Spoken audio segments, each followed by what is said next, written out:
Nerd Academy podcast is released weekly at 12 p.m. Eastern Standard Time, available on our website at www.thenerdacademypodcast.com and wherever you listen to podcasts. You can find the Nerd Academy podcast on Facebook, Twitter, Instagram, and YouTube. You can also help support the show by going to patreon.com/The Nerd Academy podcast, where every donation allows us to bring you more exciting content every week.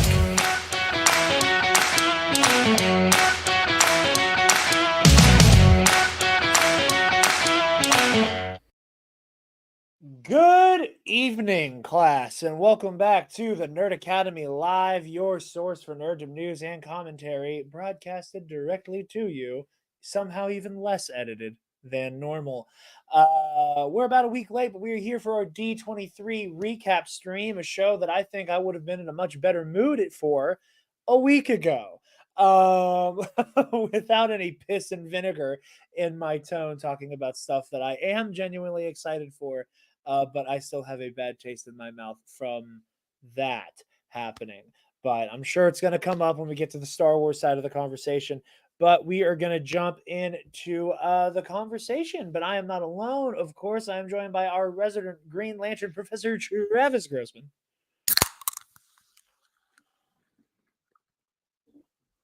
I forgot D23 was a thing. Yeah, same. Also, shouts out. Pennsylvania has hard Mountain Dew now, so We sure do. We sure do. Is that the mango?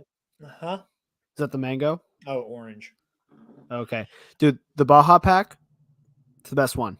I was thinking about it. I was thinking about the Baja Pack. The Baja Pack.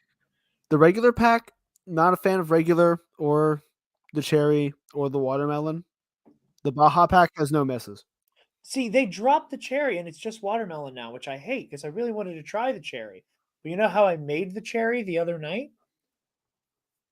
I took a can of hard Mountain Dew and I poured a shot of cherry rum into it. Hey, here we go, guys. Chips. We're bringing back retro TNAP, where the joke is that I'm an alcoholic.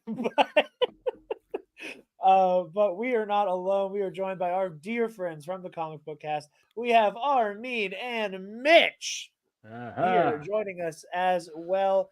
Our dear friends over at CBC, as well as my co-host for Pro and Noob over at the Mitch692 YouTube channel. I like how it's my co-host, not I am the co-host. Well, I don't know how to say it. I feel like we co-host the show.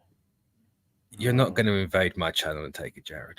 It's like knowledge fight. It's like knowledge fight. Like Jordan is as much the host as Dan is. I mean, yeah. Dan's just the one who knows the stuff. It's got my name on it, though. Yeah. So this is why I'm here, because I don't know the stuff. Okay, this is good. I like this. I like this. Yeah, we're all here to just remind Armin of the glory days as I wait exactly 15 minutes to be like, back when I was watching when I was in high school. Well, since we're going back to those days, I must inform everybody I am voting for Coney this year. Christ.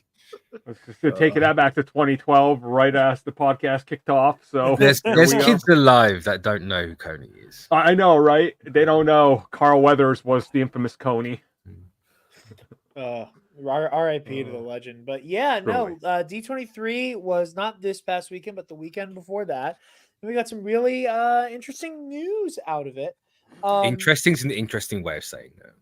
Well, I do think interesting. I was going to say, you are overselling this, because I walked out of D23 like trying to follow it. And mind you, half of it I was out of my mind because I was super high at a rave, but it still disappointed me. So I was still like, wow, this news sucks. I better take another edible. I mean, don't get me wrong. I'm still on the come down from seeing Childish Gambino last night. So I am still frazzled. I couldn't sleep last night. I woke up at noon. I also, actually, before we jump into the news, I screamed for Fart Buckle right before Lithonia started. Nice. There's video of me. Did he say it this time? He did not say it at this show, and I was super disappointed by it. Unfortunate. Because our friend Michael definitely thought I was fucking crazy when I screamed for Fart Buckle right before the Cody Luray, and he was like, "What are you talking about?" I'm like, "I'll explain later." Poor fart buckle. No, real quick before we jump into the news, there's a little anecdote that I need to share on screen. So everybody here, I presume, is familiar with the "gotta put them on at out the womb" meme. Maybe.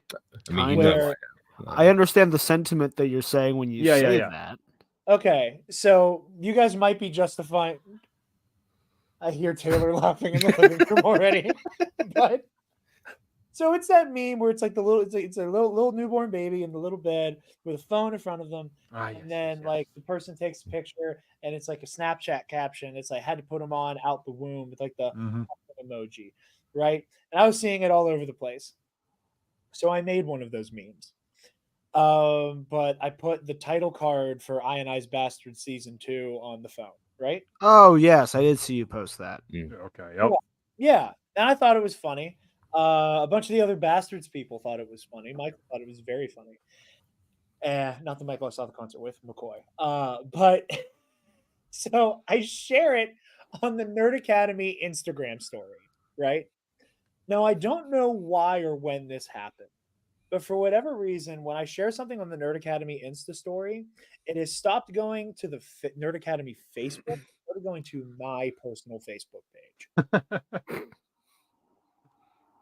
So instead of it going to TNAP, it went to mine. So there's a picture of a newborn, presumably watching Ionized Bastards, with the, you'll never know what hit you music, because I put it in the story. And I thought, I was like, oh, whatever, it's funny. Flash forward to this past Sunday, when I got about 4 or 5 messages congratulating me on my child. And I got a couple of on the story, and I'm like, oh, maybe they think the song is cool. And then I straight up got a text message that's like, oh my God, I had no idea. Congratulations. And I went, oh no. Yeah. People think I am. The problem now is when you actually do have a kid, no one's going to believe it. Yeah, that's true. Like, oh, Jared's memeing again. You have to do it. Oh, that's not on memeing. So I messaged I messaged the one guy back, and I'm like, hey, thank you so much. That's not my baby. I am not a father. It's a meme that's been going around on Twitter and TikTok, and I made that as like kind of like a jokey promo for the Star Wars D&D show I do.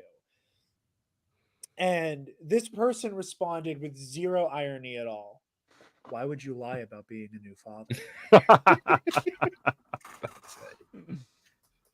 And I'm like trying to find a way to say I didn't think anybody would be flagrantly fucking stupid enough. Is this someone I know? That no. Unfortunate. I was really hoping. God, if it would have been. But I was like, because I had to make a Facebook post. The thing I don't do very much outside of like the CBC Facebook group and the goddamn Roosevelt's Facebook group. Because I'm trying to explain. I'm like, hey, to anybody who saw my Facebook story and reached out, I didn't have a baby. There is no baby. There is no, as I said to Mitch privately, or I think I replied to you on Facebook when I put it in the ComicBookCast group, I was like, there has never been less of a fucking baby. Like, I cannot believe that the joke I love to make about there is no fucking baby literally came true. Like, I lived there is no baby. I am living there is no baby. I just completely could not believe it. Hopping into the comments here. Yes, you and her are gonna get turned in Japan. Bloom, big fan of Iodized Bastards, thought it was funny. Thank you. I'm glad somebody got the joke. Maybe we should do the baby 34 baby. Jesus fuck. Savage, you're gonna get put in timeout. F's in chat to congrats the baby. Who is this? Jared has a newborn. He's teaching not nice words. Yes, just like 4044. And then after this debacle, whenever Taylor and I got back in the car, I immediately put on Just the Two of Us by Will Smith. I was like, we have to commemorate this moment. Of course you did. Yeah. And then this is the funniest part. Congrats to Jared.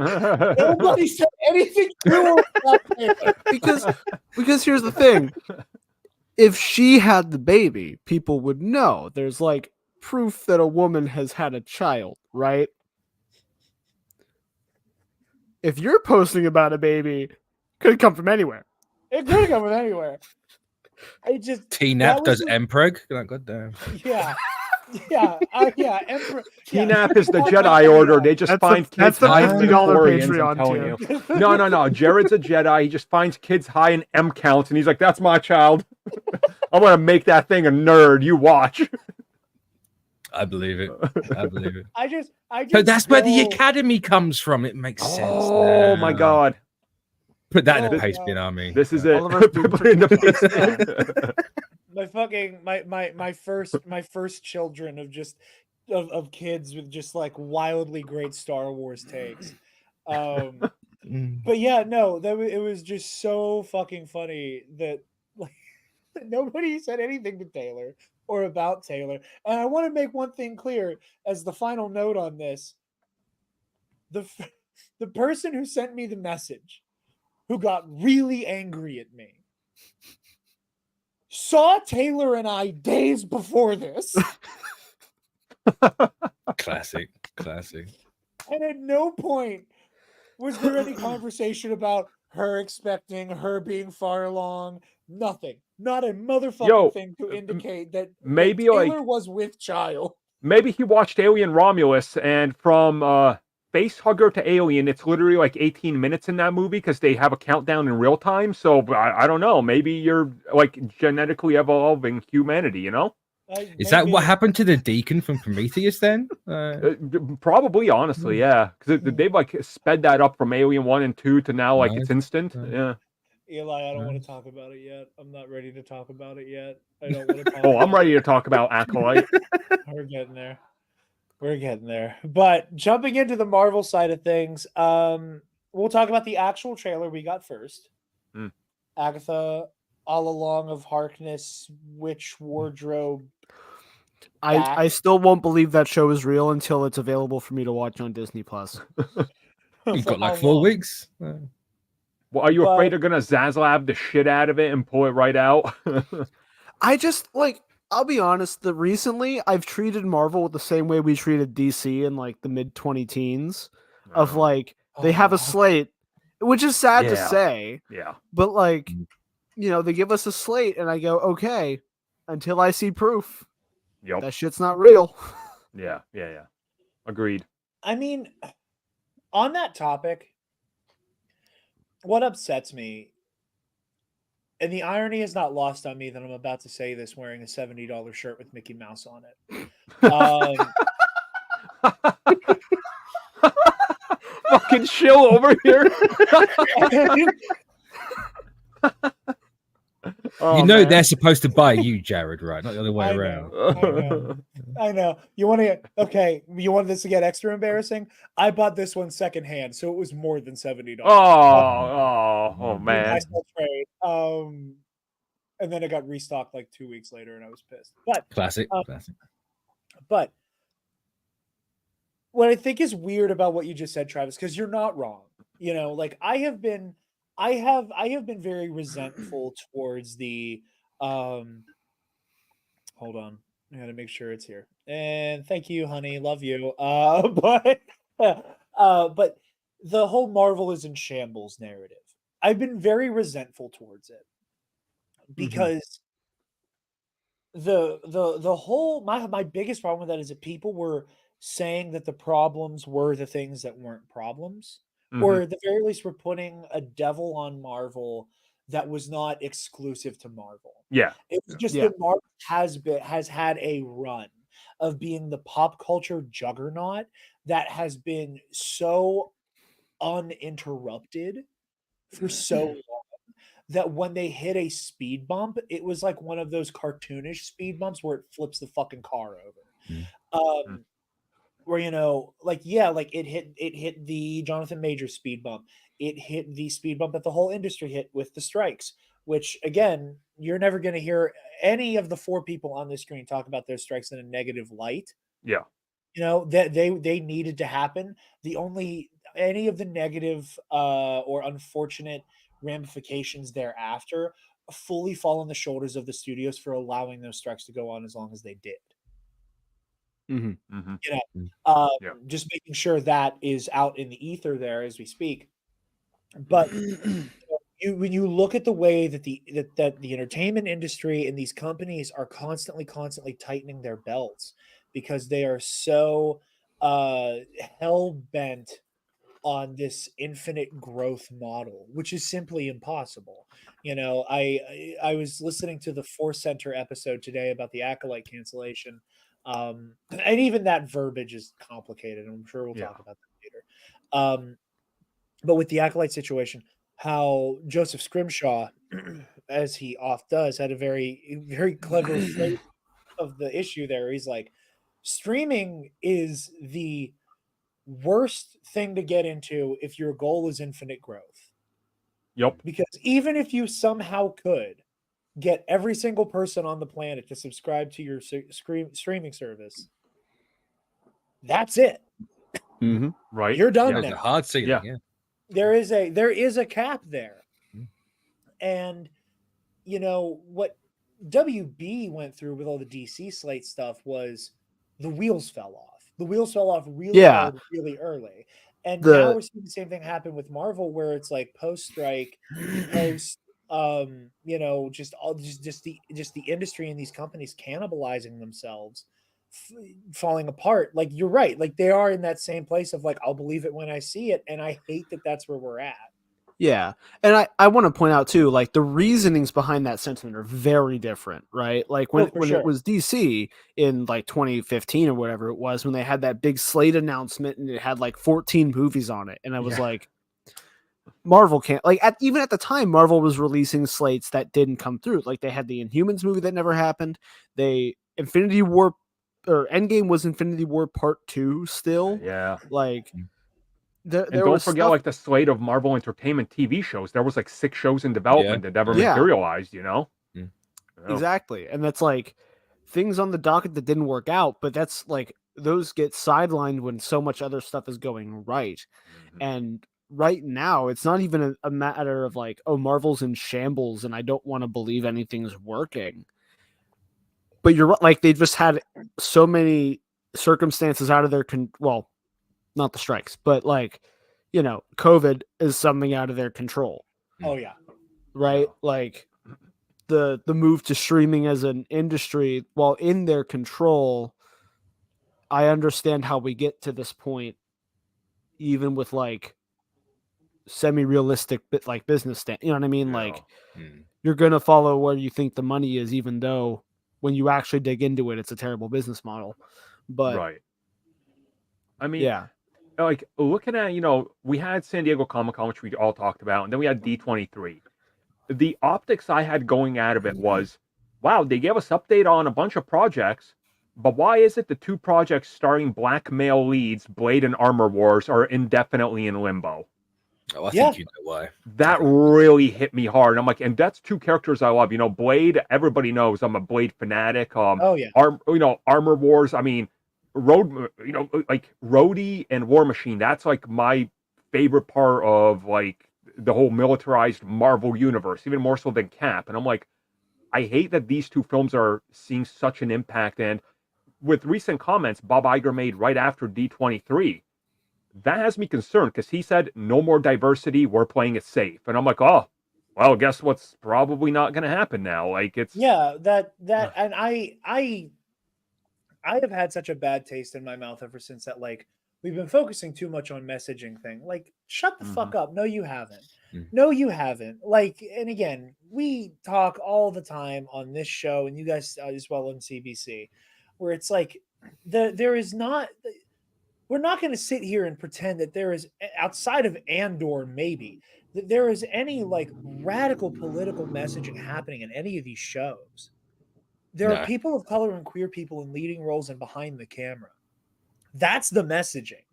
And hearing that fall out of Bob Iger's fucking word hole was so disheartening and frustrating. And it's why I think that there's a lot of Lucasfilm is catering towards the worst fans sentiment that I don't think is necessarily correct, that I can't help but go, I see how you got there. I want to agree with you. I want to agree with you in part, but then I think of Rise of Skywalker and how they literally pivoted to do what the fans were demanding. She has to be somebody important, do this and that. And it's like, we even learned they considered making her a Kenobi because the fans wanted it. It's like, Disney is giving in, and they're giving in to the worst. It's like, why can't you, I don't know, and we'll talk about it. Did they give up on Clone Wars when it was received like ass for the movie in the first season? No, but Clone Wars had a slightly different situation, right? Because that was all Lucas funding it himself. Yeah, exactly. Give a fuck. It was 1 to 2 million episode. Just fucking right. Yeah, just throw it out there. Yeah. I mean, there was that. There's also the reality that when Clone Wars season 7 came back, like that was when Disney Plus was in the, that's when they were in there. Like, okay, we got to keep like putting stuff on the streamer, and again, like I don't. And that's the only reason why that came back. They needed content. and I'm glad it did, and I'm glad it did because that last season is fucking incredible. Oh, it is, yeah.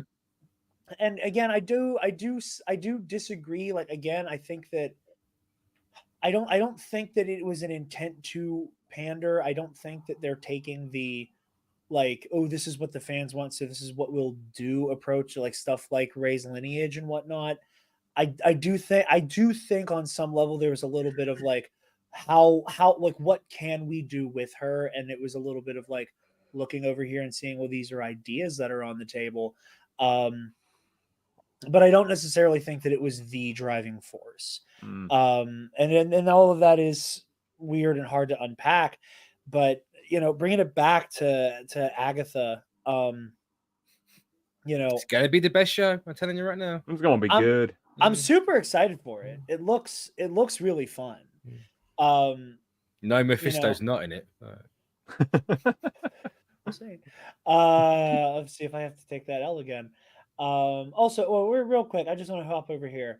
Ahsoka Tano. I'm happy that Acolyte season 2 and She-Hulk season 2 got canceled. Hopefully, it means Disney can focus on making good Marvel content and good Star Wars content. First of all, if you call a TV show or a movie content, I think you're a fucking dumbass. That's a bad take. Second of all, She-Hulk never had a season 2 canceled and never had a season 2 announced, as is with the Acolyte. We're splitting hairs a little bit that it wasn't greenlit. Those things can be synonymous, but there's a lot of bad reporting going on there. Or not bad reporting, but just complicated verbiage. I mean, the way they talked about both seasons, they mentioned season 1 multiple times, where other things like, other shows, they mentioned them as a series, like Hawkeye. So it's like... Well, even Acolyte called it season 1, didn't it? Yeah, it's so weird. It's so weird. Hey, Acolyte is clearly one of those shows where it was having a season 2. They just hadn't announced it yet. And it's like, they talked about like cutting back on shit. They've clearly just gone, you know what? It was one of the lower watched ones, just push the Acolyte out. Yeah. And I just need to say, I don't care if you liked it or didn't like it. People lost jobs. Yeah. I don't care. Also, I don't care if you did or didn't like it. Like, this was supposed to be guaranteed work. Like, getting booked for a Star Wars gig was supposed to be like a hook, line, and sinker. Like, you're going to be working at least for a little bit. Right. But this is another problem with everything. Take. Right, like going like, oh, I'm glad there's no season 2 of these 2 shows I didn't enjoy. Well, that's fine. That's you don't have to watch a season 2. Game of Thrones season 1 wasn't that great. Yeah. Yep. Like, no one watched it. That took like 4 years for people to get really into Game of Thrones. I mean, you like, remember shows when can't do that anymore. When Game of Thrones hit, it debuted at the same time and same month as the series Camelot, and everyone I know enjoyed Camelot more and was like, man, Ava Green is so good in that series. She's gonna kill it. Camelot got canceled. Game of Thrones, which was still like, kept going and got incredible. So, like, again, basing something on just the first season before they can take back like criticism, I think is really asinine. Like, a lot of good series. Ray Donovan, first season, After season 1, my God, does it get good? Like, The Wire, same thing. So yeah, so much, and I guess we're having the Acolyte conversation now. I mean, like, because it does loom large over all of this news. And that's so true. Like, so much of the this was underdeveloped, we didn't know enough about this. Like, so many of those criticisms, be they in good faith or not, were clearly left as and in the next chapter of this story, we'll learn more about how Kymir became who he is. We'll learn about what Vernestra is actually going to tell Yoda. We'll learn more about the origins of the twins. All of these things. It's just so disheartening and frustrating. Because it's not only biting themselves in the foot or whatever, shoot themselves in the foot, whatever it is. Like, because you're training people not to get invested in your stuff. Yep. On your streaming services. Yep. Who's going to watch Skeleton Crew now? I'm not. I mean, what's the point? I know Skeleton Crew's done. The reason I don't watch anything on Netflix, and we've talked about this in the group and even on our podcast, I know it's getting canceled unless they own it, so I don't invest in it. So everybody's like, have you seen, a Cowboy Bebop? I'm like, no, because I knew it was going to get canceled. It looked incredible. In fairness, that show was trash. They don't watch it anyway. Oh, see, there we go. And like, I don't want to start anything that they put out. Like, it's just, I hate it. I hate that that's how the industry is today. It's garbage, Absolutely. And to answer this question, Joey, Eternals 2 isn't happening. Do I think the characters will appear in other movies? The fucking Celestial is going to be in Brave New World. So I do think we'll see more from that. And I think we will still see the ramifications of that moving forward into the future. I don't think we will. They're going to do it despite me. I can tell you that right now. Boom didn't love Acolyte because it freaked them out.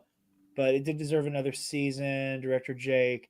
Wiccan right now, Agatha. I mean, I hope they get the character right. They already kind of screwed the pooch on the casting again, which like that's another Marvel thing. Like we keep, broken record. Taylor said the streaming model is fully destroyed the whole television industry. There's no way to garner an audience if your audience can't trust that you'll have another season to come back to. Yeah. It's all just short-term goals, short-term gains. That's all they're after. They do not give a fuck. No. Listen, the scariest thing about Eternals is so many unanswered questions. I am going to be, again, as somebody who liked Eternals, if Eternals is the only time we see Mahershala Ali Blade, put that in big fucking. I was going to say, what do you mean? Mahershala Ali Blade. Let me be clear. I blame him entirely for Eternals 2 being cancelled. If he wasn't in that movie, we would have got a sequel by now. But Agatha, yet another mini series event thing. How are we feeling about the trailer? I really liked it. I think it looks like a lot of fun. These are one of those peak. Peak fiction. Can't wait. I was gonna sit this second trailer out just because like we're in that range of like I'm gonna kind of stop watching trailers now, but just for the sake of conversation here, because it's our only official trailer release from D23, I did watch it. It looks like a lot of fun. I mean, a whole show about Catherine Hahn doing like evil witch shit. I'm sold. Mm-hmm. So, any other big thoughts on the Agatha trailer? There's not a whole lot there other than just vibes and just hyped. Fun. That's all I'm saying. I'm just hyped for it. It looks different. It looks good. That's all I can say. I say I was the WandaVision guy when that came out, so I'm sticking on the same track. Right there with you. I'm gonna forget it exists again as soon as we're done recording this.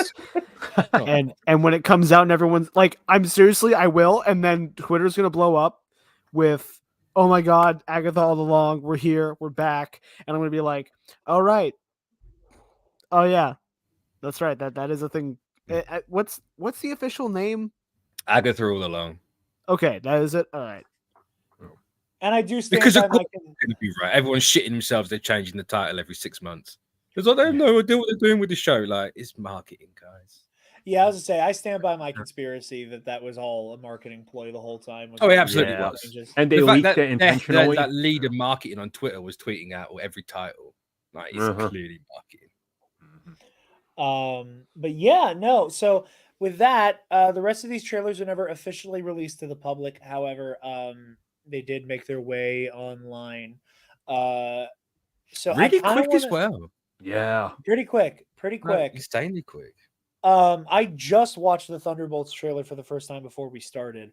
I really like the vibe for this. I really like the vibe. I really like that. Like, I don't want to say political thriller because it doesn't feel like that, but it's like a military action thriller, you know, like an elevated military action thriller, with like a little bit more meat on the bone, a little bit more sauce. I finally have an opinion on the Taskmaster mask discourse. Not for me. I think that the MCU is in a place with its comic accurate costumes right now that I think you have a really hard time justifying trying to tone things down and ground them. Yeah. Like we've had too many just ripped off the page costumes lately. For me to look at Taskmaster wearing like a tactical airsoft helmet. Yeah. I mean the Grievous cosplay. Yeah, it's bad. Yeah, it's a General Grievous cosplay. You're absolutely right. It's fucking Sabalba. But long-time viewers know what's up. Please tell me you all heard her yell Sabalba. But she did. But no, I don't love it. I like a Taskmaster helmet that's a little more scully. I didn't dislike the Taskmaster helmet in Black Widow. You know, I'll be honest, I prefer this new one. I like the color a lot more. I understood the dark chrome. I could have done without the visor on the Taskmaster helmet in Black Widow. But I was like, you know what? It's still skull shaped. I'll take the visor. I'm like the person with the problem because people come to my house and I have a couple shelves dedicated to different specific characters. And I got like the hot toy from Taskmaster. I got like the $120 like FX one. I got the Legends figure, all from the movie. And people are like, wow, you must really like Taskmaster. I'm like, she's all right. I didn't really like the direction, but I don't know. I just like the character and I like the Black Widow movie. So like, You're the only person on planet Earth with those things, by the way. That is true. That is actually factually true. So it's like I want to see what they do in the Thunderbolts because I like all the team members. I like what they're going for. I like that it looks like a good version of the Expendables in the MCU. Yeah, Expendables is absolutely reminded. Yeah. And that was nice. So I'm trying to find the words for like military action thriller. Yeah. I just say it's an Expendables. Right. So look, I'm hyped for it. The trailer was clearly we need to do more work before we release it to the public. That's why it didn't get released and they're taking it down. But it looks good. You know, it looks good. Absolutely. It's just nice to have the Sentry confirmation for me. Yeah. Yeah. Having it out there in the open is very nice. It's one of those like it's one of those things, at least for me, like I very much try to be careful where it's like all signs are pointing towards this is a thing, but never wanting to say it out loud until we knew or say it with any certainty. But you know, they're like, you know, Bob is bulletproof, and they show him in the trailer with all the bullets bouncing off of him, and you see the like Sentry crest getting picked up off the table. So it's like, okay, we can just say Sentry out loud without any caveats now. That's really nice. I continue to love Yelena and Red Guardian's chemistry. Florence Pugh and David Harbour are just fucking electric together. It's such a sweet dynamic. I absolutely loved that little bit at the beginning. And again, that little action bit where it's kind of a free-for-all in that control room. Really snappy, really fun. I'm excited for Thunderbolts. I'm more excited for Thunderbolts than I thought it would be. Thunderbolts asterisk. Asterisk. Yeah. Asterisk. Because you know the movie's gonna end, it's gonna say like Dark Avengers or some shit like that. Yeah, I'm leaning more and more towards the Dark Avengers angle, which I'm excited by. But yeah, Thunderbolts was cool. We got a little sneak peek at some Fantastic Four stuff. We got to see Joseph Quinn in the Johnny Storm suit. We got to properly see how these suits are going to look, not in that cutesy little illustration. Travis, you were nodding your head. Do you like the suit? I do. I like the vibe. I like the general vibe that we've been getting from the Fantastic Four stuff. Hell yeah. It's just different. Yeah. It's different, you know, in like a nice way. Yeah, different in aesthetic, but feels very true to the characters. Right. Yeah. Obviously, we can't go two steps in a Fantastic Four conversation without me immediately pivoting to Armin. How are we feeling? Good. I like that this is clearly not the suits in the concept art or the first image we showed, but I think it's an evolution, right? Like, I think we're going to see multiple different suits. So some people that are wondering about that, sure. I think it looks great. And, you know, the leak we had from San Diego Comic-Con, that further tells me that they're doing this right. Everything seems to be checking off every like box you could have as a Fantastic Four fan. So there's nothing negative I could say about this, for the little we saw in regards to both trade shows. So it looks good. Absolutely. Just for fear of anything getting flagged, I'm not going to play it here, but there also was a snippet of Michael Giacchino's score played at D23. I believe it was also played at San Diego. So check that out. I believe Polygon has a piece on it where it has a tweet. I just don't want to, I don't think it would get taken down for me playing the music so much as I think it is the music is the problem. So I listen to that score and I'm listening to it. And I'm like, okay, I don't hear it. And then there's a specific whimsy, 50s, 60s tune that plays. And you're like, and then they cook with that. And you're like, you can just picture the Fantastic Four at that moment in that music, just in space. And you're like, yep, this is it. That's right around where they say Fantastic Four in it. The lyrics of it is right. It's so good. It's they're doing good with this. I trust them. Same here. It's got that Jetsons vibe to it. It's what it needs. Yeah, it's at exactly modern, that mid-century futurism, I think, is the verbiage that Feige used. Yep. Which I find very exciting. But also, Thing has the eyebrow. He does. Yeah, I saw some of that. He has the rock unibrow. Hopefully, he's not abused by his brother this time around, but he's got the eyebrow. Hold on. I've still never seen that movie. Keep it that way. Yes, I this do is my the best. crew. Oh, guys, this is the guy with the funny comment. This is the guy who said it was humorous that I just read before we started recording. Oh, yes, we all mourn the Acolyte because people. No, I don't. Fuck that show. God damn it, Mitch! Mitch is becoming a grifter. Pick him. Maybe I'll walk out of here tomorrow and you never see me again. That's really what I want to do. I can't be a grifter if I never watched it in the first place, right? You'd be surprised. Yeah, you'd be surprised. Based on the only reason I know Star Wars Theory actually watched that show is because he recorded himself watching it. I mean, he talked about it every day. They all did. Right.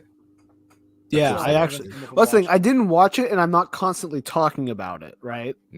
Right. That's the thing. I'm doing the adult thing of choosing to enjoy other things with my time when I'm not feeling something, like an adult does, as an adult. What a strange concept. With the hand turkey drawn behind me.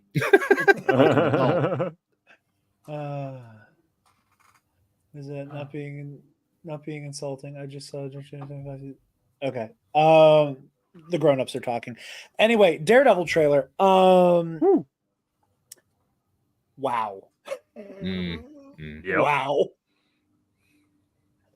A show that they are talking about having multiple seasons. Let's see if that fucking happens. Quotes. Yeah. Remember 18 episodes? Well, guess what's getting cut in half? Yeah. Oh, is it down to 9 now? Well, yeah, because it's now 2 seasons. Yeah. They split it into 2 seasons. Well, they said they were going to be starting to shoot season 2 during D23. So I would like to think that maybe they went, we can condense this. I'll say, remember the rewrites, that whole thing, they've taken it down and gone, maybe let's do it this way. Yeah. Yeah. I mean, work with what we got for the start, and then we can take season 2 in the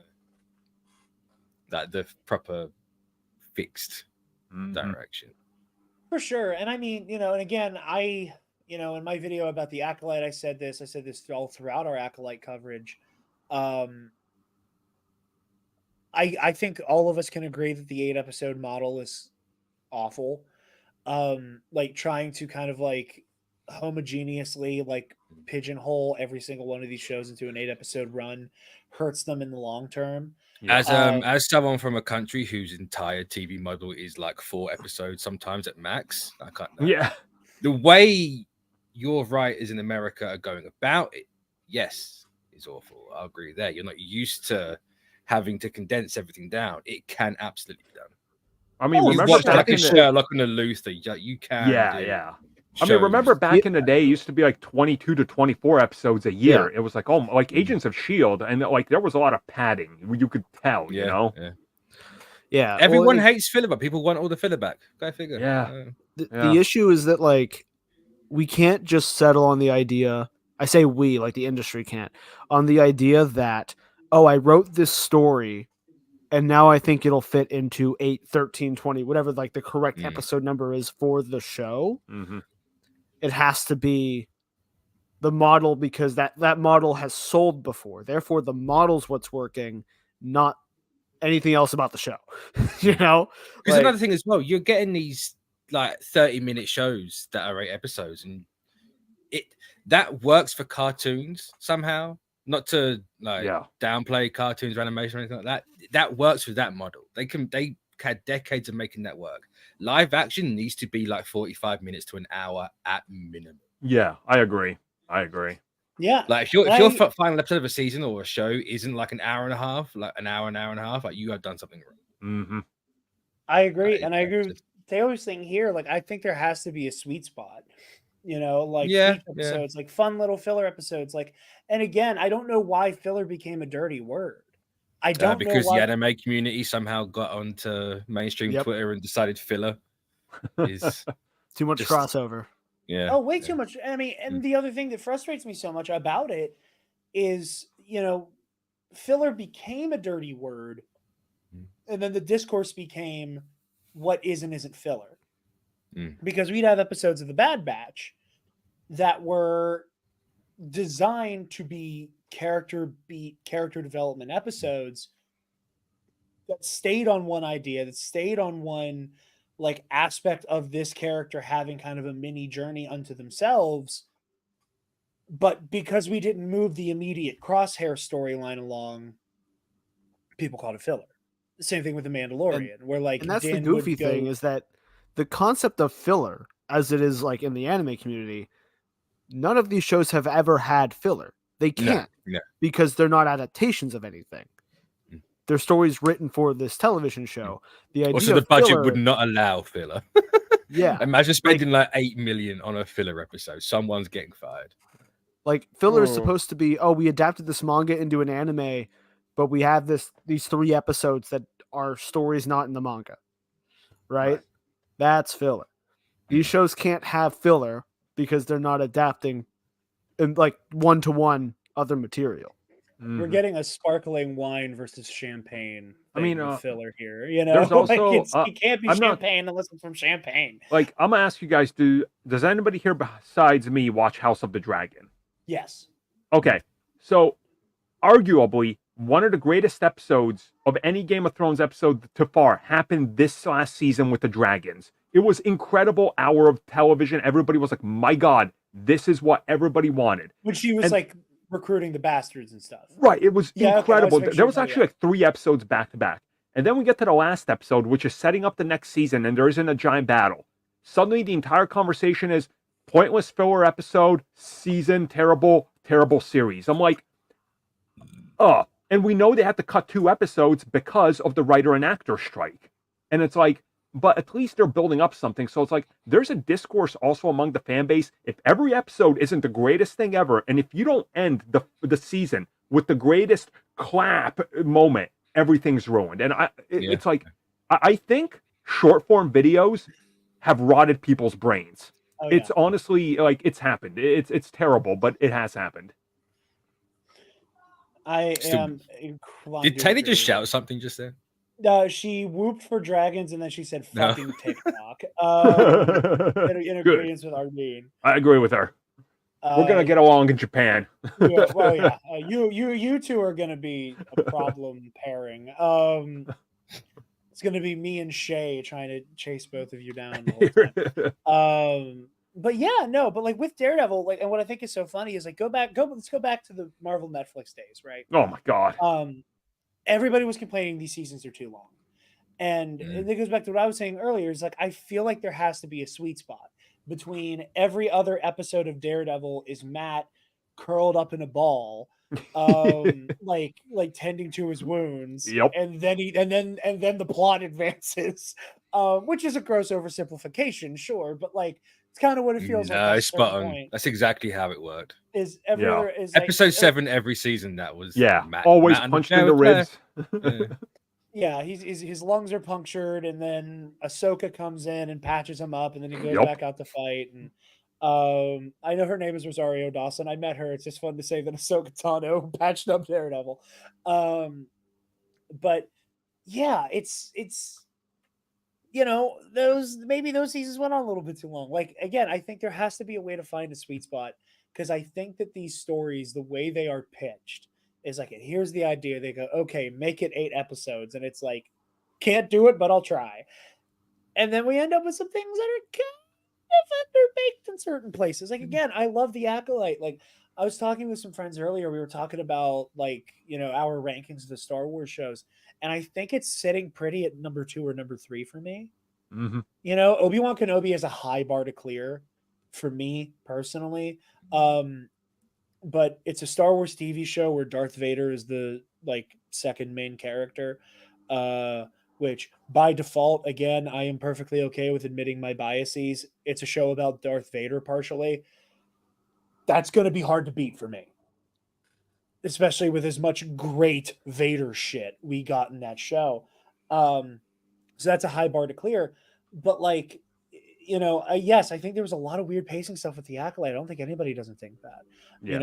You can tell. I would bet dimes to donuts that we were supposed to have Senator Raincourt show up throughout the show, and not just show up for one scene. Have a very long monologue where he basically states his entire ideology and why he doesn't like the Jedi. Mm-hmm. Very well written monologue, great, incredibly performed.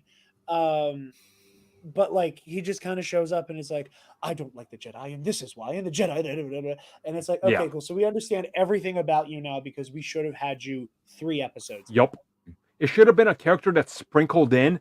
It's like one of my big pet peeves about TV series that kill off a character is every show's like, oh, care about this character who has a daughter who's just going to get killed off. And they make that character only for that one episode. But if you gave us that character 6-7 episodes leading into that, we would actually care. That's what his character felt like in this show. Again, I like The Acolyte a whole lot, but it's by far not perfect, and there's so many inconsistencies, and that's one of them. Like, he shows up in the last episode to, like you say, dump exposition on us. It's like, oh, yeah, okay. Yeah, it would fix that really quickly. Just double the length of the episodes, or even 5 minutes. That too, and we know just the writers. 5 minutes of him an episode done. Yeah, and because Leslie Hadman was so freely doing press throughout The Acolyte, she said day was supposed to be longer, day and night were supposed to be one fucking long episode. That I would love, because I know there's so many people who have edited Obi-Wan Kenobi into a TV or from a TV show into a movie, all that stuff. I would love to see the day and night supercut. I would love to see that. I would love to see that seamlessly without any edit or without any endings or anything. Release the day-night cut. Hashtag release the day-night cut. But no, just going straight from the stranger force pushes all the Jedi back, and then we immediately, again, no credits, no intro, no previously on. We pick right up with May going, kind of coming to.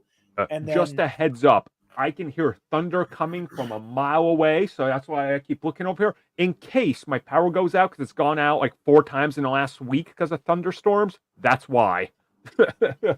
I'm convinced you live on an island. I'm convinced you live on an island. I live in a valley between two mountains. I live on an island, and that doesn't happen to me. Bad. Well, you're lucky. I'm not. The mountains up here are against me. But that's what you get for leaving the continent, Armin. But shut the fuck up. But the Daredevil trailer itself, I really like. I love the visual language of this trailer. This feels like Daredevil's answer to the Batman in some ways. insofar as I think it uses a lot of the same visual language to show how overpowering the city itself is. Like Gotham in the Batman feels overwhelming all the time. Just like with just the sheer amount of everything going on, the bad weather, the amount of people, like everything, like Gotham just felt so oppressive. Which is what makes the ending so beautiful, is like seeing all of that, like, because it's just all of these disparate forces, and by the end they all coagulate into one, formation following Bruce into the daylight. I have to watch that movie again. Fuck. But so I love all of those visuals, and I love that we're getting stuff like that here. Like that shot in this trailer of Kingpin like looming over the city, of Fisk just looking down from that balcony, looking down at all the lights, with like the way of that whole shot is framed, both the one of him looking up at him and then of him from the back looking down. Both of those shots, I just immediately was like, I'm like, these are one of those shots I'm going to think about forever. Fucking, I love the language, and the fact that they hit that on the David and Goliath comparison in the dialogue. Oh god, so this show's gonna be special. I would just like to sidestep because somebody just posted Woodsy, and I just checked. Disney's removing Acolyte stuff from all Disney stores, and I just went to one of my websites where I can buy stuff, and it's been pulled. Nice. What the fuck, Disney? Guess what's being written off for tax reasons, bro. I mean, I'm gonna make one thing abundantly clear: if they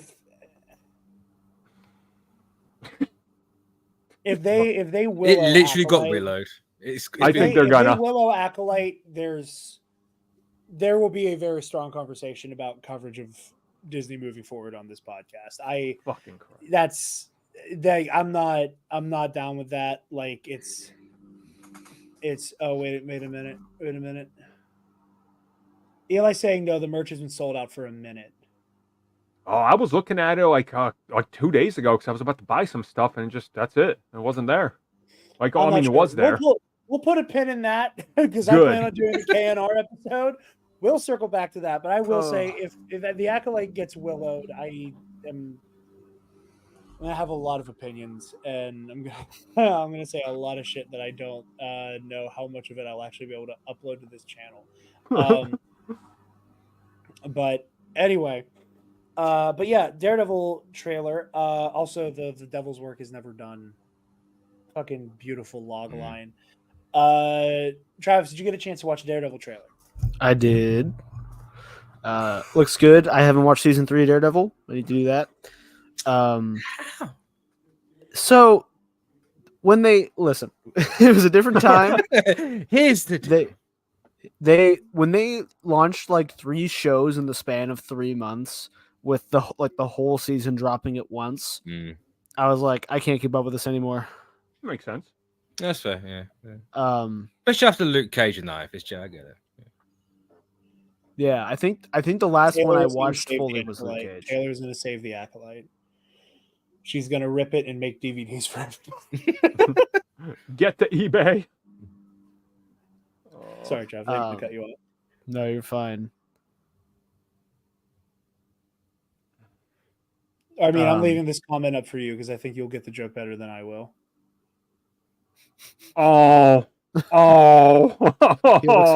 that's brutal. Oh. Yeah, no, I think it looks good. It looks like the old Netflix shows, which I'm not complaining about. I liked those quite a bit. Yep. Yeah, it looks good. That's kind of where I'm at. Like I've circled back to that with Marvel stuff where I'm really not paying attention to press anymore. Just when something comes out, I'll watch it and be pleasantly surprised.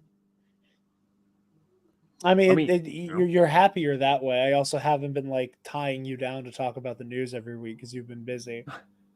So you've been blissfully unaware about a lot of news.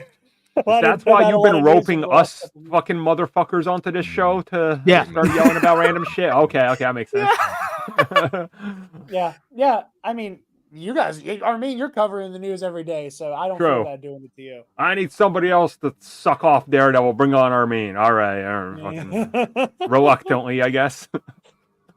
Yeah, no, I really enjoyed the Daredevil trailer. I think that this is going to be a really cool revisiting to that world. I think that they're setting up a lot of really cool stuff for Fisk and Matt.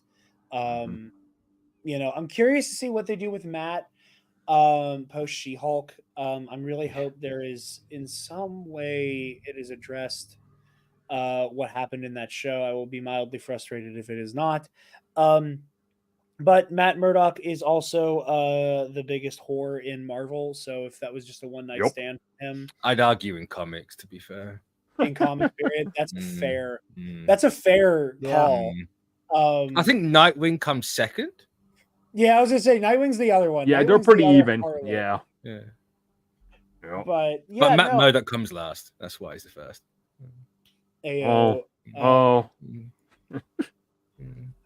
Man, y'all keep triggering all the clips. I almost played the other. That's what I'm here for. It's gonna be a big nut bust. My sole purpose on this channel is to get those clips playing. But listen, I was gonna play the I'm about to come, and I knew Travis would have like. I hate that one. I hate it so much. I know. I was like, I would like Travis to stay on for the Press the button, Jared. I'm not. Press the button. Mitch, give me hints for Evangelion, and I'll do it. Hints about what? How close are my theories? I've told you they're interesting. Well, that's not enough. Sorry, Travis. Okay, there's one specific one that's kind of lukewarm. That's enough for me. I'm at the A little bit there before Travis starts bleeding out of his eyes. I hate it because I've seen the entire frame. I have never seen the entire frame. The first time I saw that, it was remixed music. It was remixed. And it was a song, and I almost pissed my pants laughing. Moving on to the Star Wars side of things for D23. Skeleton Crew. Yes. It's gonna be a fantastic one and done. It's probably it's gonna go into the Book of Boba Fett school of fantastic miniseries. Armin, how you feeling about Skeleton Crew? Man, I mean, from the announcement of Jude Law and we got Amblin Productions, style. We're gonna do these kids 80s style on the run, discovering adventures. I was already in, of course, right? But then seeing that actually fully play out in like a suburbia Star Wars, finally, it's not a fucking desert hut or a giant Coruscant-looking city.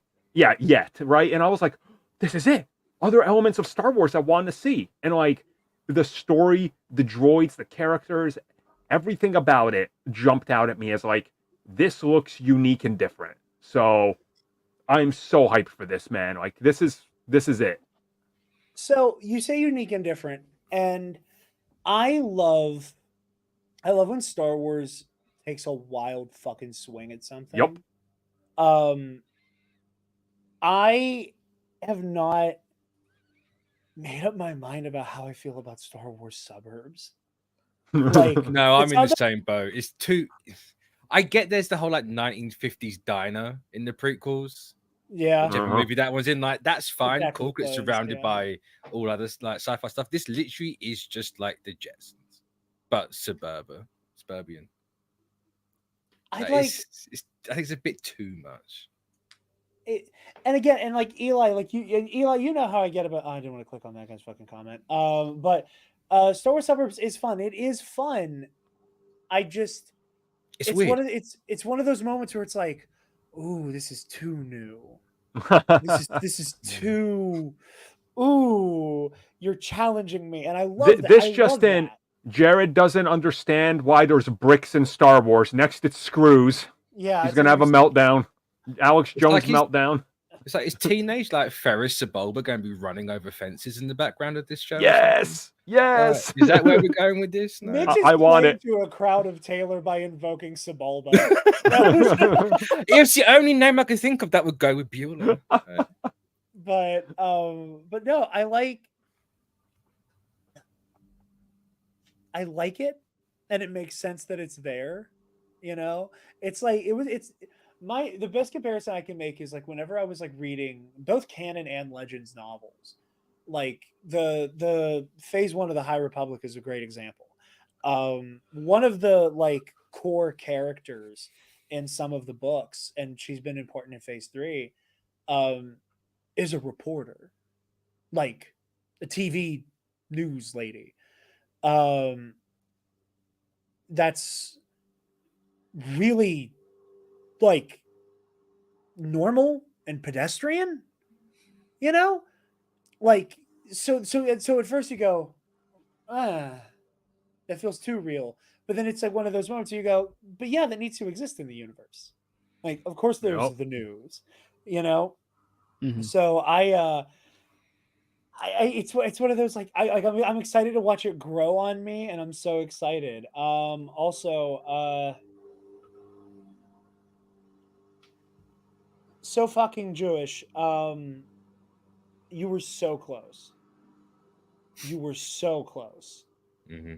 And I will give you like 75% credit for getting the O. You got the O, and I appreciate the hate watch, but it's an A, buddy. It's an A. There it is. Thank you, honey. But no, I do like the vibe of this trailer. Like you said, it's like the Amblin Space Goonies vibe. I think is really interesting. I like the angle with the one kid that like everything he sees he thinks is a Jedi. Where it's like it's an old Jedi temple, and you see them with the holopad, like watching like a Jedi fight a Rancor or whatever. And then whenever they see Jude Law's character, which real quick, who all here knows what Jude Law's character's name is? Jude Law. Jude Law. Jude Law, but in Star Wars. Okay. So it's Jude, but it's got a look an apostrophe in it. Yeah, so it's funny because a lot of people have been saying that his name does actually need an apostrophe. I am about to tell you this character's name, and I'm not doing a bit. Darth Icky? I wish. I wish it were Darth Icky. This character's name is, as written by Eli right here, Jod Nanawood. Lord, that's so Star Wars. It's so fucking dumb. I love it. Yeah. Jod Nanawood. That's a name. Another Force Center shout out. I was listening to their episode about like the little blurb Skeleton Crew got, and I think it was People a few weeks ago.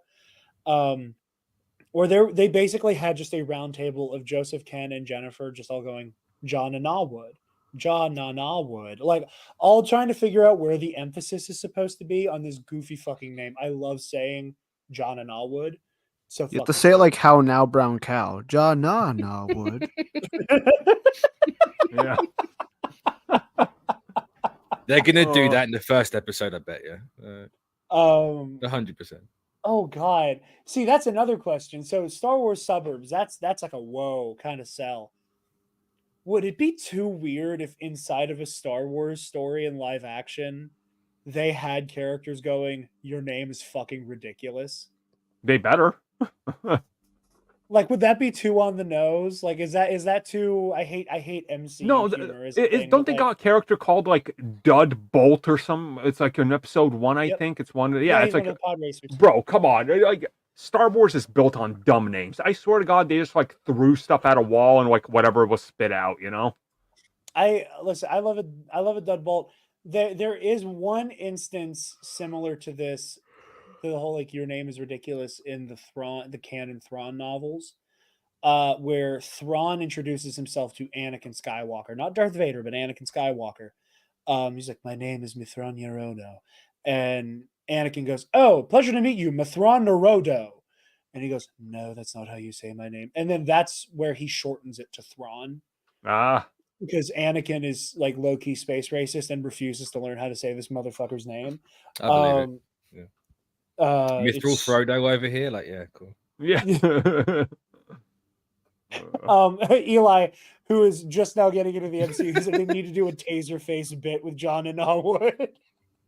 Yep. I fucking love that. I say we don't evoke Guardians of the Galaxy Volume 2. Yeah, Mitch and Mitch, you're one of the. No, I forgot. Mitch and Armin, you're the only people who like fight in the trenches with me on the Guardians 2 slander. It's bad, yeah. Slander implies that it's wrong. Yeah. Yeah, I know Travis doesn't like that take. I just don't like the first half. Everything from the prison break on, I think, is peak. But that first when the chunk is rough. Scooby-Doo episode stops, it's a good movie. Yeah. Yep. Oh god, that was damning. But no, I did like the Skeleton Crew trailer. Like this group of kids just seems really sweet. I like that it kind of seems like the one kid's a Mira Luca with the little visor that comes down, which is a fun little Legends pull there. I don't know if we've had any Mira Luca in canon or not. Eli can correct me on that, I'm sure. But no, this looks like a lot of fun. I love the, it has that Mos Eisley Cantina feel, Like I like whenever a show's like, oh yeah, we're gonna play around in the underworld like Mandalorian, like Book of Boba Fett, where they just reach into their bag of tricks for aliens and just go apeshit, and the storm took them. But they reach into that bag of tricks, and I am now the owner and administrator of the ComicBookCast. Everybody, welcome to the Nerd Castamy pod. But no, that sounded like colostomy bag. But I like when they just go crazy. Like they have the goofy fucking wolf guy from the Clone Wars. They have that little owl man in the trailer. Like it's just this is gonna be a show full of weird little guys. It just makes me so happy. I love shit like this. This is gonna be a fun little romp. And I don't know how I feel about whether or not Jodna Nawwood is a Jedi or not. I mean, we see him using the Force. I know some people have posited the idea that there might be a Tala Lentry thing going on where he's not quite a Jedi, kind of scamming people, or maybe he's just a Force sensitive making his way through the universe. Any thoughts on that from either of you guys? Where Jod I didn't pay attention to it that much. I watched the trailer once and thought this looks all right. I still haven't watched the trailer. I did my job. Good job. I like that idea. He's an Order 66 survivor, so he came up with a ridiculous fucking name so no one would pay attention to him. It's a better cover than Ben Kenobi. That's for sure. True, yeah. It's like if you're an enemy of the state and you're like, my name is Hinkelbert Humperdinck, but so I get that, but I said I don't know. I'm hesitant for another Order 66 survivor. I don't mind it. Starting. Oh, you go ahead, Mitch. I'll say I don't mind it because there is that if there's 1,000 Jedi and they wiped out 80% of them, there's still a fuck ton left. I would rather they not do that because I can't stand people complaining about it. Yeah, the whole discourse around it's just like shut the fuck up. I was going to say, is it finally getting to you, Jared? Are you finally starting to lean the other way? No, it's not that so much as because there aren't that many in the aggregate. I mean, yeah, obviously, yeah, it's like that. It's the same idea in One Piece. Like devil fruits are supposed to be the rarest thing on Earth, and then every character you meet of them. Yeah, and the idea is well, of course there is, because for the characters to be where they're at. Those are the strongest pirates. Of course, they're going to have devil fruits. The story is most interesting in Star Wars around people that can use the one thing that makes the world interesting. Not the one thing, but the main thing that makes the world interesting. So, if you're setting it at any point post Order 66, the most likely outcome is that they're an Order 66 survivor. Yeah. Yeah, I mean, and Eli brought up, he's like, his theory about Jod is that he is ex-Inquisitor. And if that's the case, I get that reference. John Watts, I expect my fucking royalty check. He's just I wrote this thing in 2014. Pay up, Jared. No, because I didn't know about that, but our shit's been online. I had my son, Fabian real child. Stubbs. But that poor child. I know.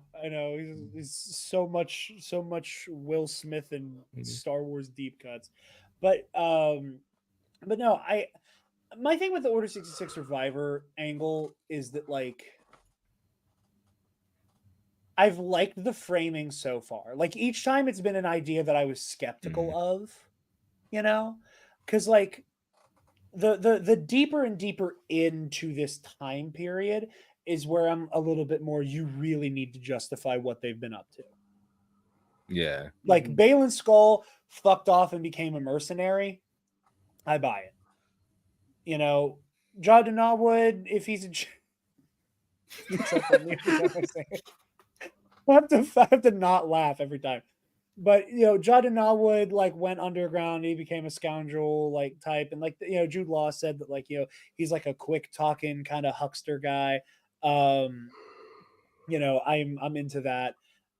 Sure. I just like part of me thinks it would be more interesting if he was just this kind of like bum who just uses the force. You know, like I really like the idea that that Jod is just a douchebag who can use the force, who has kind of self-taught himself to do the basic, you know, telekinesis or whatever. And that when this group of kids find him and they're all in a cell and he's like, okay, cool, they're gone. And, you know, force pulls the key that. Do you know what this reminds me of actually, what I think about it? What? Like it should be an episode of Visions. I could see that. Yeah. I could see it's like they've taken one studio's idea and gone, no, we're making this a whole thing. Maybe. I like that. I mean, it fits in the mold for Visions, where Visions has gone really micro with some of its stories, and like he was just a normal fucking guy. But like I like the idea that Jordan Norwood's is kind of burnout who can use the force, but like you know, it's not like the Jedi could have ever found him. They were dead by the time it would have been important. So, you know, he force pulls some keys, and this kid who's like, you know, he finds an abandoned ship and convinces himself it's a Jedi temple. He's constantly watching holo vids of the Jedi during their prime. So he sees this guy who can use the force, like, you're a Jedi. And he's like, sure. And, you know, watching Jod Norwood become a respectable person to, you know, like being who he thinks these kids deserve, I think that would be a really cool arc. So that's why I'm not in love with the idea of him being an ex-Jedi. And I feel like as the person who fucking did all the edgy bullshit I did for Fabian Martel and Ionized Bastards, I don't like the idea of him being an Inquisitor because, frankly, I don't want this story to get that dark. I truly, like, there was a part of me, especially because this is like a holiday release, like, there will be episodes dropping on Christmas and New Year's Eve. I do not love the idea of these kids having to be like, of having to look at this like kindly British man named John Na fucking Wood and be like, and him have to come clean about, I partook in a fucking genocide. I killed my brothers and sisters, you know, like it's too dark. It's too dark for what I think this show is trying to do. But again, it could do that and it could work, you know. Time will tell on that front. But yeah, we also got bringing it home here for the Star Wars stuff. This is where I would have done the Acolyte conversation, but we've been having that the whole time. Mitch, your favorite show? We got a little sizzle reel for it. Oh yeah, yeah. I'll be honest, I didn't watch it. But Huh? What'd you say? I didn't hear what you said. Oh, I said I'll be honest, I didn't watch it. No. No. That's a shame because it's really good. I'm excited for Andor season 2. It's looking good. Director Krennic coming back. Ben Mendelsohn. My favorite part of Rogue One that's not named Darth Vader. Travis, I can't remember. Have you seen Andor? Yeah, I watched Andor. I loved Andor. I think sorry, what were you gonna say? I don't remember if I watched it as it came out or if I watched it after it was done. I feel like I watched it as it came out. I feel like you did too. I think the first 3 episodes came out. Oh yeah, I wasn't on right away. I caught up and then watched the end of it as it came out. That sounds right. Yeah. Right. Oh yeah. And again, it's one of those, like, it's an annoying talking point, but it's also like my favorite thing Star Wars has put out that isn't Jedi Survivor in the last couple of years. Yeah. No, I mean, again, I take the piss, and Eli's doing the dumb baby show joke in the chat right now. I've spoken my piece about the weird conversations about Andor and how I think there are a lot of people who have become embarrassed to like silly swashbuckling. Um, when it's not like very bleak and dark, and or if you just remove the swashbuckly fantasy stuff altogether. I'm excited for this. I like that they're kind of doing like I like that the format of the show is going to change wildly. Like, not because I didn't like how the first season was formatted, but just because I think this is a really bold swing. That like each episode is going to pick up a couple years after the last one. Very much like the first season of House of the Dragon, where you'd have a couple episodes and then you jump ahead in time a few years, and then you do it again, and then you do it again by the time that Rhaenyra is a fucking adult. That I think is really cool. And that, they've said that the show is basically going to end at the beginning of Rogue One. I'm excited. I'm excited to see how that plays. Alan Tudyk back as K2SO sounds like a lot of fun, and yeah, I'm excited for a lot of that. I think getting Cassian like fully enveloped in the rebellion is something that I'm going to enjoy a lot, because I think that was the one thing I liked a lot of the beginning of the rebellion stuff we got in Andor. I wanted more. I wanted to see more of what Saw Gerrera and Luthen Rail in particular were up to. Like I wanted more of that early, like, we can't execute large scale attacks or even small hit and runs on big targets. Like, we have to, like it is going to cost us everything to do a bank heist. And I think that was a lot of fun, and I'm excited to see a lot of those players involved with the Greater Rebellion. I'm excited. Being very honest, I'm super excited to see what happens with Luthen Rail. I think he was my favorite character far and away, of the entire show, and I think it's going to be really crazy to find out if Luthen survived up through Rogue One or not. Like, part of me feels like it can't happen, like, especially because of his big monologue, from the penultimate episode. But I feel like that makes his character even more fascinating if he makes it through the original trilogy. Because the whole point of Luthen Rail is that he's wrong, right? Is that he has all of these very militaristic, hardline opinions, and he's fascinating, and he kind of has that. I think Alden and I have both like compared him to like the less charitable interpretations of Bruce Wayne, with that very like, like, I fight this war that I know will cost me my life, and I will drag anybody down with me who's willing to make that sacrifice, kind of thing. But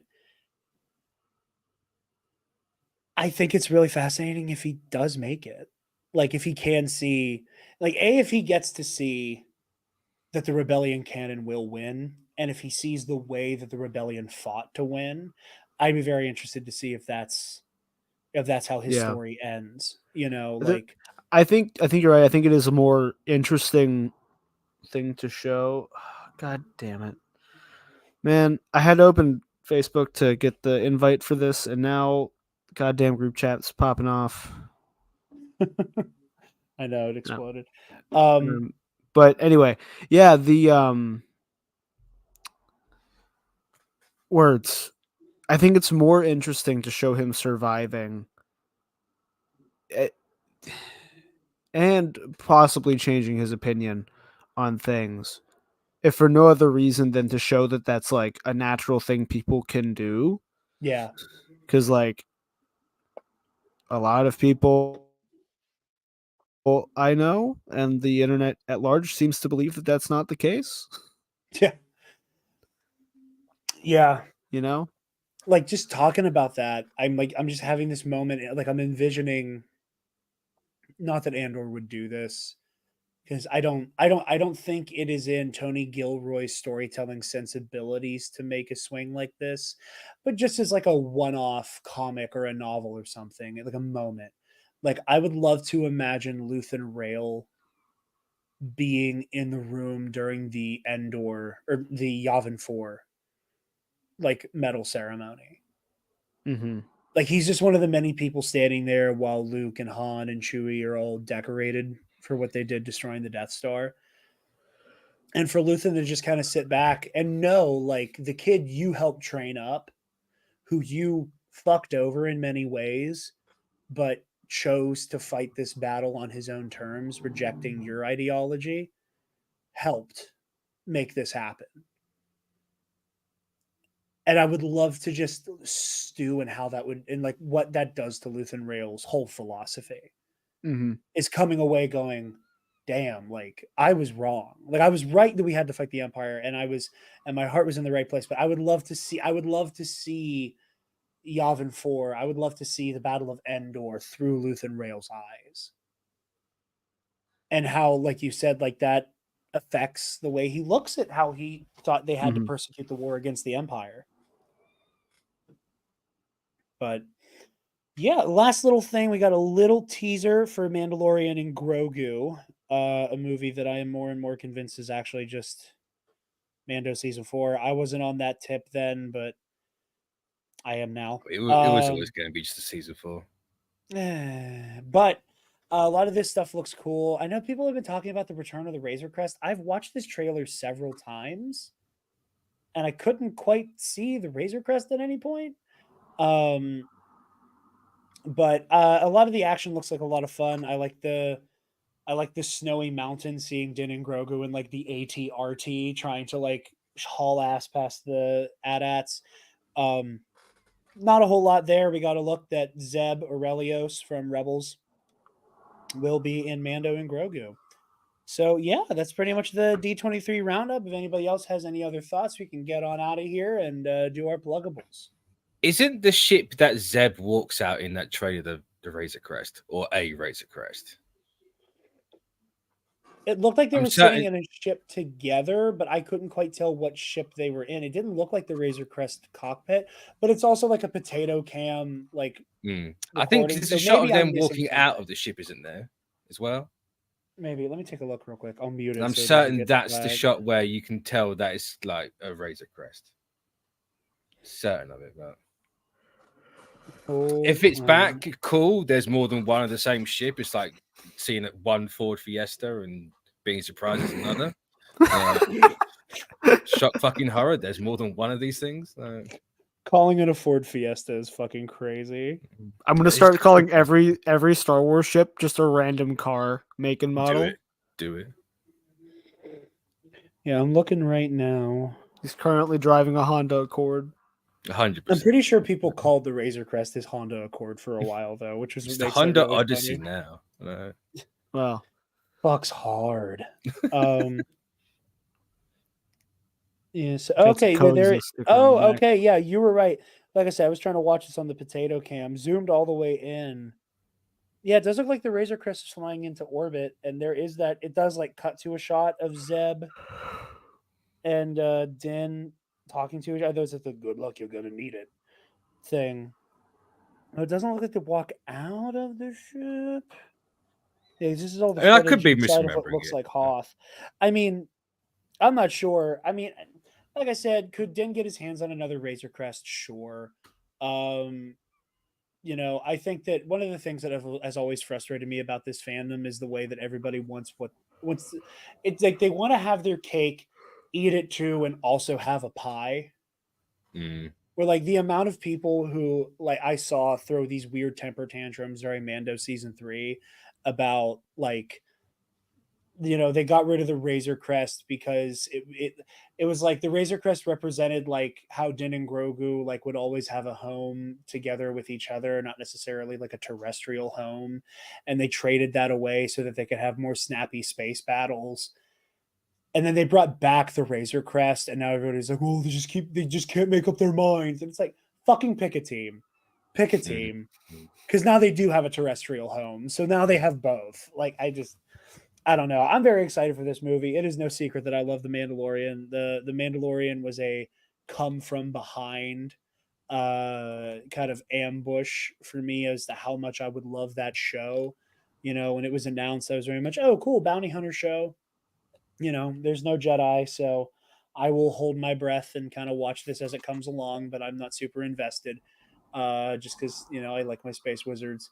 And now I sob every time Grogu does anything. Now I cry uncontrollably and can't watch most of this show's season finales. All 3 season finales I will watch and weep.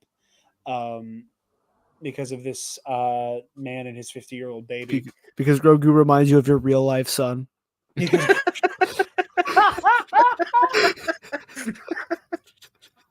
Oh, that's funny. That you didn't lie about. I didn't lie. Actually, you know what? It's funny. I jokingly referred to me accidentally gaslighting people into thinking I have a kid. I referred to that as doing a reverse Drake. But you know what, Travis? You're right. It's time that the world meets Fabian Martel Bachman Stubbs. He is here with me now for the end of our D23 recap. I just stabbed myself in the throat with his ear. This is the one in the old studio that wore the little Loki crown behind me. But anyway, I'm just going to set him. Wow, face down. It would have been so much funnier if you would have just thrown him.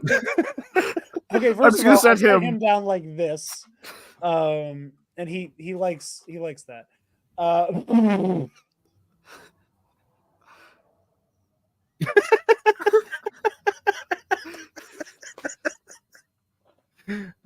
Telling you, Emperor. That's what that is. There is no fucking baby. But anyway, Mitch, where can the lovely people find you, buddy? You can find me on CBC for that every week. The Mitch 692 channel for Pro and Noob. We do Jared. We are going to Neon Genesis right now. We've got some other stuff in the line. I've just dropped my first in what I hope to be a long line of Final Fantasy 14 videos, because I started playing that last year. So I'm talking about my experience and all that. So the first episode for that is up now. And yeah, the Mitch 692 channel. Hell yeah, go check it out, Pro and Noob. We're almost done with the link tree. Evangelion. Right. You are halfway through the Evangelion experience, Jared. I'm halfway through the Evangelion experience and almost done with the show. Congratulations. Yeah. I know. We're low-borning it up over here, but Travis, where? They can find me. I realized I forgot to tell this story when we did Deadpool and Wolverine review. You can find me getting carded to get into Deadpool and Wolverine over at Travis Political. That's really funny. Yeah, they carded this face. I'll be honest, I thought you said carted, as in CARTED, and my mind just went Monster Hunter. I was like, how do you die going to see a movie? No. They requested my real identification. Classic. They needed proof that I was 17 years of age. I mean, I believe it. That's deeply funny. That is deeply fucking funny. Jared, but yes. Where can I find your son? On screen right now, being strangled by a headphone wire. I'm gonna go dangle him off a balcony. You guys can find me. Jared Jackson over here. God damn. I'm so fucking tired. You guys can find me on Twitter and Instagram at DarkJedi2552. You can also find me over on Ionized Bastards, a show where apparently I had a child. The first 2 seasons are on the All Remaining Systems YouTube channel. And we have season 3 coming down the pipeline here soon. We do plan on doing a brief little talk back show to talk about the first 2 seasons going into the final season here shortly. Stay tuned to the All Remaining Systems YouTube channel for that. Obviously, Mitch said Pro and Noob over on his channel. Go check that out. Link is in the description as well. As it's for Ionized Bastards. And for Epic Confrontations, the Star Wars Trivia League we're all in, where you can check out all the stuff coming out of there. There's a lot of cool matches coming down the pipeline. Scotty Holiday and Buck O'Brien's match just went up, if I remember correctly. And we're building towards the first teams championship here soon, too. So go check all of that out. We have a bunch of the diehard fans of Ionized Bastards here. Taylor, Eli, Bloom, all kicking it over here. So go check out all of those things. And you can find the Nerd Academy podcast on Facebook, Twitter, Instagram, YouTube, wherever you get podcasts, and on our website, thenerdacademypodcast.com. Go ahead and click that student store link if you want to get your hands on some TNAP merch, including a brand new vintage D featuring our cursed cookie jar mascot. You can also support the show by going to our Patreon. Speaking of our patrons, thank you to our $10 alumnus, Paco and Ray Clausen. With that, thank you guys for joining. Versus Series will be coming back here soon. Where's the clips? I didn't feel like playing the clips. I'm being shortchanged. Oh, Jesus. At least give me $1. Come on. Yeah, you're right. I got to play. Come on. You're right. Let me find him. You're Here welcome. you go to our Patreon. Hey, give me $1. There you go. But with that, thank you guys for tuning in. Versus Series will be coming back at the $5 tier of the Patreon. I got to have 3 episodes coming your way here soon. Just got to iron out some scheduling details with Spencer and Eli for one of them. And I got to get my nose to the grindstone here for some research on those. But thank you all so very much for tuning in. We are honored you have joined us, and class dismissed. Stop! Move away from the cookie jar!